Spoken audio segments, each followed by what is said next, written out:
if you're trying to establish people's ability to deal with uncertainty and chaos and change, I'm guessing that centres would be an ideal way of doing that, because the simulations are designed to simulate generic crisis rather than very specific crisis, so you can see how do people respond without specifying exactly what kind of uncertainty they're going to face. Yeah, absolutely. The beauty of assessment centres, as opposed to other assessment methodologies, is that they focus upon behaviour.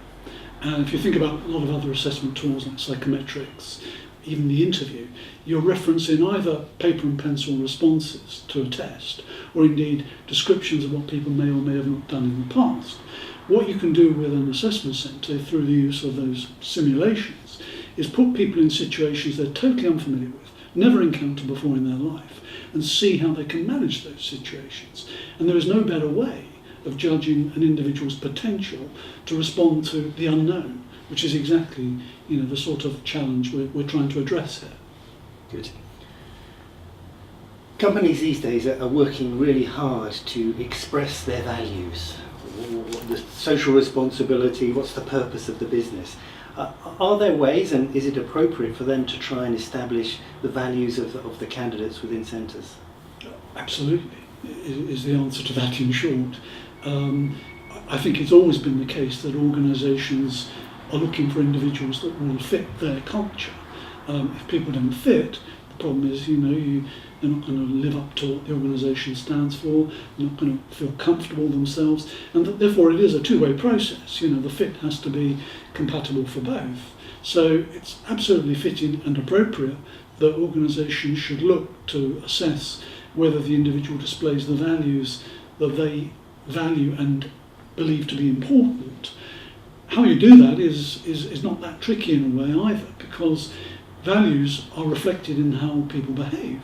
So again, so long as the simulations that have been designed within the centre actually test or present the opportunities for the individual to display behaviours that are reflective of those values, then the assessors can get an indication of whether that individual's values are aligned with the values of the organisation, hence the fit that I referred to. However, there's a note of caution that's worth raising here. Certainly referencing back to what I said earlier about VUCA, one of the things that's been noted is that organisations now in this dramatically fast-changing world have to avoid or be careful about being dangerously obsessed with fit, on the basis that if you are all the time looking to bring in people with exactly the same value set as that which you've had historically, you run the risk of cloning. And in so doing, you could end up having a bunch of people who are not well equipped to adapt to a future changing set of demands.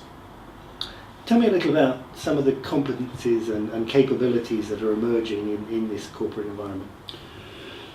Well, traditionally over years and years and years, the domain of assessment centres has measured competencies that align with, three domains principally: thinking, relating and achieving.